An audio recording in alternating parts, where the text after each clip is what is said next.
The market is unpredictable, but your response doesn't have to be. You control risk in three main ways. Risk tolerance. How much loss you can mentally and financially absorb. Position sizing. How big you go into a trade. Clarity. How well you define and stick to your plan. Let's go through each. Risk tolerance. Know your personal limit. This isn't about what other traders can handle. This is about you. Some traders can stomach $1,000 swings. Others panic over $50. What matters is honesty. What dollar amount makes you stop thinking clearly? If your heart rate spikes, if your hands get sweaty, if your judgment starts fading, you're trading above your emotional risk tolerance. This doesn't make you weak. It makes you human. Professional traders don't trade on the edge of panic. They stay within their comfort zone so they can think. Your first job is to figure out your number. How much can you risk per trade without emotional disruption? Start small, prove consistency, then grow. 2. Position. Sizing, the lever that controls everything. Here's where most traders get it wrong. They focus on entries, but it's position size that determines if you survive. Position sizing is how many shares, contracts, or lots you take. It controls how much you gain or lose per tick. Let me say this clearly. Oversizing is the #1 killer of promising traders. Even with a good setup, if you're too big, you'll panic out too early, or worse, you'll freeze and hold a losing trade too long. Let's do some math.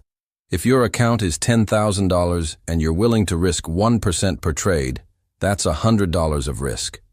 Now, if your stop loss is 50 cents away, you can afford 200 shares, not 500, not 1,000, just 200. Most traders don't calculate this. They guess. They click in based on confidence or emotion. That's chaos, and chaos leads to blown-up accounts. Instead, trade like a risk manager. Let the numbers decide, not your mood. Clarity. Plan the trade. Trade the plan.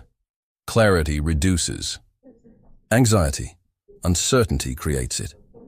Let me ask you, do you know your entry before you enter? Do you know your stop loss before you click buy? Do you know your target? Or are you figuring it out as the trade unfolds? If you're improvising in real time, that's not trading, that's reacting. Clarity means you know your setup, you know where it fails, you know your risk amount, you know what you'll do if it moves for or against you. That level of clarity transforms your mindset. You stop hoping, you start executing. Why most traders fear risk. Let's dive deeper into psychology. Why do so many traders fear risk? Because they confuse loss with failure. They think, if I lose money, I'm not good enough. If I'm wrong, I failed. If I lose, I've wasted time. But this is false thinking. Losses are part of the game. A planned loss is not a failure. It's a cost of doing business. You don't need to be right all the time. You need to be consistent. Let go of needing to win every trade. Instead, aim to follow your plan every time. That's how you win in the long run. The mental side of money. Management money triggers emotions, especially when you tie your self-worth to your account balance. But here's the truth. Your account balance does not define your skill. A red day does not erase your progress. Taking a stop loss is not a mistake. It's a win if it followed your plan. Money is just a tool. Risk management is how you protect that tool. Here are the habits of mentally strong money managers. Detach from the outcome. Don't focus on P&L, focus on execution. Ask, did I follow my process? Respect risk, even on winning streaks. Success can breed overconfidence. Stay humble. Stay sized appropriately.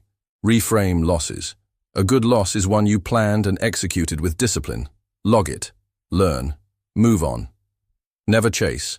Don't try to make back a loss by risking more. That's how emotional spirals begin. The risk pyramid. A mental framework. Imagine your trading risk like a pyramid. At the bottom is your capital.